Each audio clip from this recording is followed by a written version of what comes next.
Hello everyone, hope you're doing great. So our today's topic is going to be on daily current affairs which is related to the 22nd and 23rd of January 2025 and इन दिनों जितने भी हमारे important event हुए हैं यहाँ पे आप देख सकते हैं उन सभी इवेंट्स के बारे में हम डिस्कस करेंगे with the help of questions and answers. Okay, so without any further ado let's start with topic. So first question is, which country team has recently won the 2024-25 Vijay Hazare trophy? तो recently किस cricket team ने जीती है? तो हमारे options हो जाएंगे ए Karnataka, B Tamil Nadu, सी हिमाचल प्रदेश या फिर डी राजस्थान. ओके, तो हमारा जो करेक्ट आंसर हो जाएगा विच इज़ ए कर्नाटक. तो यहाँ पे आप देख सकते हैं रिसेंटली कर्नाटक ने इस विजय हजारे ट्रॉफी को जीता है. किसे बीट करके? इन्होंने बीट किया है विदर्भा टीम को. ओके, आगे हम डिटेल में जान लेते हैं. तो हमारा जो करेक्ट आंसर हो जाएगा विच इज़ ए कर्नाटक. तो रिसेंटली अभी Karnataka men's senior cricket team जो है उन्होंने ये ट्रॉफी को जीता है. कौन से नंबर की ट्रॉफी हो जाएगी? ये 5th Vijay Hazare trophy. Okay, and इन्होंने डिफीट किया था विदर्भा को बाय 36 रन इन 2024-25 फाइनल्स में. ओके, एंड फाइनल जो हुआ था अभी रिसेंटली हुआ था 18th ऑफ जनवरी 2025 में. कहाँ पे? इसकी लोकेशन वाइज भी आपको याद होना चाहिए. एट कोटाम्बे स्टेडियम वडोदरा गुजरात में यहाँ पे इसका फाइनल हुआ था. Okay, and this victory ended Karnataka's 5-year title drought in domestic cricket. Okay, and ये जो विजय हजारे ट्रॉफी है इसको ऑर्गेनाइज किया जाता है बाय BCCI के द्वारा. Is a premier 50th over one day tournament featuring 38 Ranji teams. Okay, तो ये चीज़ें आप याद रखिएगा. Now next question is, which ministry has introduced the Diamond Impressed Authorization which is abbreviated as DIA scheme? तो ये जो है यहाँ पे आप देख सकते हैं ये किसने स्कीम को लॉन्च किया है.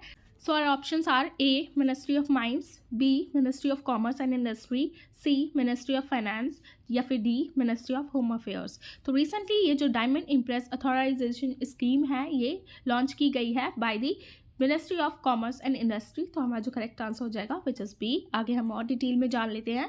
तो ये जो है ये कॉमर्स मिनिस्ट्री थी जिसने इंट्रोड्यूस किया है इस डायमंड इम्प्रेस अथॉराइजेशन स्कीम को. किस वजह से? To boost India's diamond industries global competitiveness. Okay, हमारी इंडिया की जो डायमंड इंडस्ट्रीज हैं उसकी ग्लोबल कॉम्पिटेटिवनेस को बूस्ट किया जाए, इंकरेज किया जाए. इस वजह से ये जो है ये ministry of commerce and industry के द्वारा इस स्कीम को लॉन्च किया गया था. ओके, ये किस डेट से ये स्कीम को इफेक्टिव कर दिया जाएगा? तो ये इफेक्टिव होगी फ्रॉम April 1st 2025 जो कि अलाउ करेगी duty free import of natural cut and polish diamond. Okay, तो इसके अंदर ये दोनों ही डायमंड इंक्लूड किए जाएंगे. ड्यूटी फ्री इंपोर्ट किया जाएगा इससे related, natural cut and polish diamond से related under 1/4 carat for export purposes. Okay, and ये जो स्कीम है ये मैंडेट करती है 10% वैल्यू एडिशन एक्सपोर्ट ऑब्लिगेशन को एंड ये सपोर्ट करती है MSME एक्सपोर्टर्स को by creating a level playing field with larger players. Okay, तो ये जो स्कीम की इंस्पिरेशन कहाँ से ली गई है? By the diamond beneficiation policies in countries like Botswana. तो वहाँ पे भी इसको इंट्रोड्यूस किया जा चुका है. तो उसी के बेस पर ये इंस्पायर्ड होके इसको हमारे कंट्री में भी इंट्रोड्यूस किया गया है एंड इसका एम रहेगा to maintain India's global leadership in the diamond value chain. Okay, so just remember all these points. Now next question is, which state government has recently launched Deen Dayal Upadhyay भूमिहीन कृषि मजदूर कल्याण योजना? तो रिसेंटली अभी इस योजना को किसने इंट्रोड्यूस किया है, लॉन्च किया है? So our options are A Andhra Pradesh, B Chhattisgarh, C Karnataka या फिर डी केरला. तो हमारा जो करेक्ट आंसर हो जाएगा वो हो जाएगा बी विच इज छत्तीसगढ़. तो यहाँ पे आप देख सकते हैं यहाँ के जो चीफ मिनिस्टर हैं छत्तीसगढ़ के तो उन्होंने ही इसको लॉन्च किया था दीनदयाल उपाध्याय भूमिहीन कृषि मजदूर कल्याण योजना को. ओके, तो यहाँ पे आप देख सकते हैं छत्तीसगढ़ के जो CM हैं विष्णुदेव साई उन्हीं के द्वारा इस स्कीम को लॉन्च किया गया है योजना को. कहाँ पे? इन रायपुर छत्तीसगढ़ में. Okay, and more than 5.62 lakh landless agricultural labourers including Baigas and Gunias will get ₹10,000 annually under the scheme. Okay, जितने भी लैंडलेस एग्रीकल्चरल लेबर्स हैं उनको ये फ़ायदा पहुंचाएगी scheme. and total 562 crores were disbursed to beneficiaries during the launch. Okay, and इतने करोड़ का benefit पहुंचाया गया है बेनिफिशियरीज को. ओके, एंड यहाँ पे आप सोच रहे होंगे what is the meaning of Baigas and Gunias. आखिर ये है कौन? ये मेंबर्स हैं बैगा ट्राइब के, जो कि छत्तीसगढ़ में है. एक इंडिजिनस ग्रुप होता है एक सेंट्रल इंडिया में. They are known for their traditional healing practices and knowledge of medicinal plants. Okay, तो इन वजह से ये जाने जाते हैं, इनको पता होता है क्या ट्रेडिशनली हीलिंग प्रैक्टिसेस होती हैं, कैसे होती हैं, एंड मेडिसिनल प्लांट्स से रिलेटेड भी इनको ये देख सकते हैं आप, इनको नॉलेज होती है. Okay, now next question is which Indian state will be the host of first international Olympic research conference. तो कौन सा स्टेट पहली बार होस्ट करेगा first international Olympic research conference को? तो हमारे जो ऑप्शंस हो जाएंगे ए केरला, बी महाराष्ट्र, सी गुजरात या फिर डी कर्नाटक. तो हमारा जो करेक्ट आंसर हो जाएगा वो हो जाएगा सी विच इज़ गुजरात. यहाँ पे आप देख सकते हैं गुजरात ये फर्स्ट टाइम होस्ट कर रहा है first international Olympic research conference को. कब से? 27 to 38 जनवरी 2025 गुजरात में. ओके, तो यहाँ पे जैसे आपको पता होगा इंडिया प्रिपेयर हो रहा है to host the 2036 Olympics. Okay, 2036 का जो ओलंपिक है वो इंडिया में कंडक्ट कराया जाएगा. तो उसी वजह से ये जो first international Olympic research conference है ये होस्ट कर रहा है गुजरात. इसी से रिलेटेड जो कि फोकस करेगा ऑन सस्टेनेबल स्पोर्ट्स इंफ्रास्ट्रक्चर पर, कि कैसे सारी चीज़ें ऑर्गेनाइज करानी चाहिए, कैसे की जानी चाहिए ओलंपिक्स में 2036. ओके, एंड ये जो फर्स्ट ओलंपिक रिसर्च कॉन्फ्रेंस है ये हो रही है Rashtriya Raksha university which is in Gandhinagar Gujarat from 27 to 38 January 2025. Okay, ये बहुत ही ज़्यादा इंपॉर्टेंट बात हो जाती है. ओके, एंड इसको ऑर्गेनाइज किया जा रहा है by the Indian Olympic association के द्वारा. एंड ये जो इवेंट है इसका एम रहेगा to address the financial challenges and create a sustainable road map for hosting the Olympics. मतलब हमारे इंडिया के लिए पैसों की कमी ना पड़े, फंड्स की कमी ना पड़े, एंड फाइनेंशियली सारी चीज़ें कंप्लीट हो जाए, इंफ्रास्ट्रक्चर सही तरीके से हो जाए, सही तरीके से सारे सस्टेनेबल स्पोर्ट्स इंफ्रास्ट्रक्चर की अवेलेबिलिटी रहे वहाँ पे. ओके, इसीलिए ये जो first international Olympic research conference हो रही है ये गुजरात गांधीनगर में हो रही है. Okay, so just remember all these points. Now next question is Vegi river which was seen in news lies in which state? तो रिसेंटली वेगी रिवर को न्यूज़ में देखा गया है, कौन से स्टेट में पाई जाती है? Our options are A Kerala, B Karnataka, C Tamil Nadu या फिर डी महाराष्ट्र. तो हमारा जो करेक्ट आंसर हो जाएगा which is C Tamil Nadu. Okay, तो यहाँ पे आप देख सकते हैं ये तमिलनाडु का मैप है. तो ये जो है ये वेगी रिवर है यहाँ पे. ओके, छोटा सा आपको दिख रहा होगा. आगे हम डिटेल में जान लेते हैं इससे रिलेटेड क्यों रही है ये न्यूज़ में.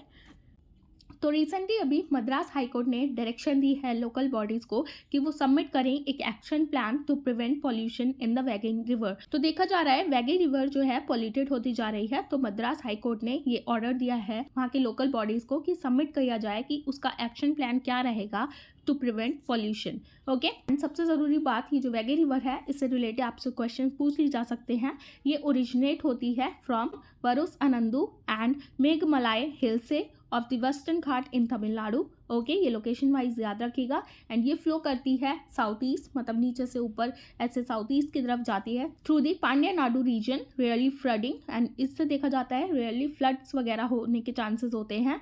एंड ड्रेन्स इनटू द पाक state near the Pamban bridge. तो ये वहाँ पे जाके गिर जाती है पाक state near the Pamban bridge. Okay, तो ये चीज़ें आप याद रखिएगा.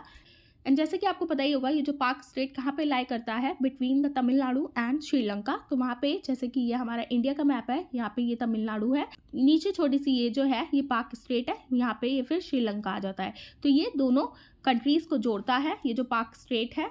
एंड नियर पम्बन ब्रिज वहाँ जाके ये गिर जाती है. एंड ये जो रिवर है ये 258 किलोमीटर लॉन्ग है with a basin area of 7,741 square kilometre entirely in Tamil Nadu. Okay, and this Vegi river is fed by the Periyar Dam in Kerala with water diverted through a tunnel in the Western Ghats. Okay, and ये जो वैगी river है ये इसलिए भी important हो जाती है क्योंकि ये जो है ये संगम लिटरेचर में इसका मेंशन किया गया है. And is central to Madurai the ancient Pandya kingdoms capital. Okay, तो ये चीज़ें बहुत ही ज़्यादा इंपॉर्टेंट हो जाती है एग्जाम पर्सपेक्टिव से भी. Now next question is Pakram Divas is celebrated every year on January 23rd to honor the birth anniversary of which Indian leader. तो पराक्रम दिवस आपको जैसे पता ही होगा, तो ये किसकी बर्थ एनिवर्सरी के दिन सेलिब्रेट किया जाता है? तो correct answer is C, which is Subhash Chandra Bose.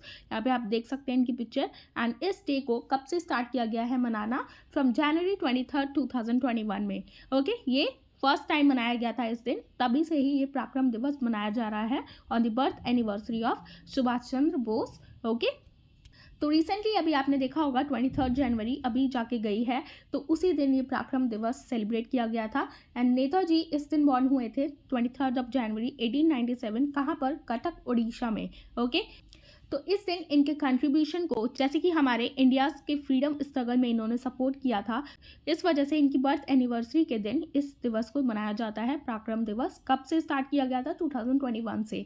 And इस साल ये जो है ये 128th बर्थ एनिवर्सरी इनकी सेलिब्रेट की गई है 2025 में। Okay, so just remember all these points. Now next question is the 10th anniversary of which government scheme was recently celebrated on 22nd जनवरी 2025। तो 22 जनवरी 2025 में किसकी अभी गवर्नमेंट स्कीम की 10th एनिवर्सरी सेलिब्रेट की गई है? So our options are A Ayushman Bharat, B Beti Bachao Beti Padhao, सी प्रधानमंत्री जन धन योजना, या फिर डी स्वच्छ भारत अभियान। तो हमारा जो करेक्ट आंसर हो जाएगा which is B Beti Bachao Beti Padhao. इसने स्कीम ने अभी 10 साल पूरे कंप्लीट कर लिए हैं। ओके, 22 जनवरी 2025 में। तो ये भी बहुत ज़्यादा इंपॉर्टेंट क्वेश्चन हो जाता है। तो यहाँ पे हम थोड़ा डिटेल में देख लेते हैं, ये जो बेटी पढ़ाओ बेटी बचाओ है ये किस मिनिस्ट्री के अंडर आती है? It comes under the ministry of women and child development. Okay, यहाँ पे आप देख सकते हैं। एंड ये सेलिब्रेट की जा रही है अभी इस साल 2025 में 10th एनिवर्सरी ऑफ बेटी बचाओ बेटी पढ़ाओ, जो कि एक फ्लैगशिप इनिशिएटिव है to protect, educate and empower girls in India. Okay, इस वजह से ये जो स्कीम है बहुत ही ज़्यादा इंपॉर्टेंट हो जाती है। एंड इस स्कीम को लॉन्च किया जा चुका था पहले ही प्राइम मिनिस्टर के द्वारा on 22 January 2015 at Panipat Haryana में। ओके, ये भी बहुत ज़्यादा इंपॉर्टेंट पॉइंट हो जाता है किस दिन इसको लॉन्च किया गया था। एंड अब इसको 10 साल पूरे हो चुके हैं फाइनली।